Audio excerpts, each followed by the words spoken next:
The call came at 2:14 in the morning. Your dad fell. He's at the hospital. Sandra was on the road in 11 minutes. She had no idea that the next 6 weeks would teach her more about insurance than the previous 40 years of her life combined. This is a true-to-life composite case. Names and identifying details changed. Based on a conversation that happens to families far more often than most people realize, usually far too late. Let's open the file. Let's call her Sandra. 46 years old, married, 2 teenagers of her own. Every Sunday for the last several years, she'd driven 20 minutes to have breakfast with her father, Tom, 79, a widower who'd lived independently in the same house for 3 decades. He was sharp, stubborn in the good way, and fiercely proud of never needing help with anything. Tom fell on the stairs, reaching for a light switch. A hip fracture, the kind that at 79 doesn't just heal on its own timeline. It reshapes everything that comes after it. Surgery went well. The doctor was optimistic, but honest. Tom would need real rehabilitation afterward, likely weeks of it, possibly longer, in a skilled nursing facility before anyone could responsibly talk about him going home. Sandra did what most of us would do. She assumed Medicare would simply cover it. Her father had paid into the system his entire working life. This was exactly the kind of situation insurance was supposed to be there for. A hospital social worker sat down with Sandra to talk about next steps. Medicare, she explained gently, would cover up to 100 days in a skilled nursing facility, but only under specific conditions, and often far fewer days in practice. After that window closed, if Tom still needed ongoing custodial care, help with daily living, not medical treatment, Medicare's coverage would simply stop. Here's the distinction almost nobody understands until they're the ones sitting in that office. Medicare is health insurance. It covers medical treatment, rehabilitation, doctors, hospital stays. It was never designed to cover long-term custodial care, help with bathing, dressing, eating, the day-to-day support many older adults eventually need. That kind of care falls into a completely different category, one Medicare barely touches at all. Long-term care insurance exists specifically to fill that gap. Tom didn't have it. It wasn't negligence, exactly. Tom had looked into long-term care insurance once, in his early 60s, and found the premiums expensive for a need that felt distant and hypothetical. He set the brochure aside, meant to revisit it later, and the way these things go, later never quite arrived. The math Sandra learned that week was brutal. Long-term custodial care, if Tom needed it beyond Medicare's short window, could run several $1,000s a month, sometimes considerably more, depending on the level of care and the region. Tom's modest retirement savings, built carefully over a lifetime, would not stretch nearly as far as anyone had imagined against a cost like that. Sandra wasn't the only one affected. Her brother, who lived 4 hours away, had different ideas about what their father should do. Neither of them was wrong, exactly.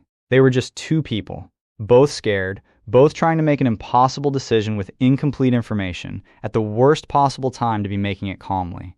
For 2 weeks, Sandra spent her evenings after the kids went to bed researching options she'd never needed to think about before. Medicaid spend-down rules. Veterans benefits, since Tom had served decades earlier. Home equity options. None of it was simple. All of it was exhausting to learn under pressure. More than once, Sandra found herself wondering why they'd never really talked about this. Not the big, obvious conversations about the will or the house, but this specific, unglamorous question. What happens if Dad needs long-term care? And how would we actually pay for it? It felt like a conversation that required either too much time or too much courage, and somehow, for years, there had never been enough of either. An elder care advisor Sandra eventually found through the hospital's referral list explained something that stuck with her. The ideal time to have this conversation isn't in a hospital hallway at 79. It's in your 50s or early 60s, while your parents are still healthy, when long-term care insurance is still affordable to purchase, and when there's actually time to plan calmly instead of deciding everything in a matter of days. Sandra's situation wasn't rare. A majority of people who reach their mid-60s will need some form of long-term care at some point. Yet only a small fraction of families have actually discussed how that care would be paid for before it becomes urgent. This isn't a story about one family's oversight. It's the default outcome of a conversation almost nobody schedules in advance. In the end, the family pieced together a plan. A combination of Tom's remaining savings, a partial Medicaid spend-down after careful guidance, and Tom moving into a smaller, more affordable assisted living arrangement instead of full nursing care since his needs turned out to be less intensive than the family initially feared. It wasn't the plan anyone would have chosen from scratch. It was the plan that was actually possible, built during an emergency instead of ahead of one. It's still hard, some days. Tom misses his old house. Sandra still sometimes does the math in her head at night. But they got through the crisis part of it together, and Tom is safe, cared for, and close enough that Sunday breakfast is still possible, just in a different kitchen now. If you have a parent who's still healthy right now, this is your invitation to have the conversation before you need to. Not about the will. Not about who gets what. Just this: what happens if you ever need long-term care, and how would we actually handle it together? It's an uncomfortable 10 minutes. It's a far easier 10 minutes than the version Sandra had at 2 in the morning. So here's what actually matters. 1. Medicare covers limited, short-term skilled nursing care, not ongoing long-term custodial care. Know exactly where that line falls. 2.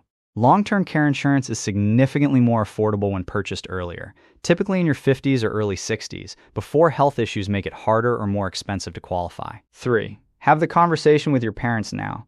While it can be a calm planning discussion instead of a crisis decision made in a hospital hallway, this channel exists to read the fine print so you don't have to find out the hard way. The coverage gaps insurance companies rarely explain clearly, and the conversation's worth having before you're forced into them. If this helped, subscribing means the next case file lands in front of you before you need it, not after. Next time, the 5 questions insurance agents hope you never ask, and why asking them could save you thousands. See you there.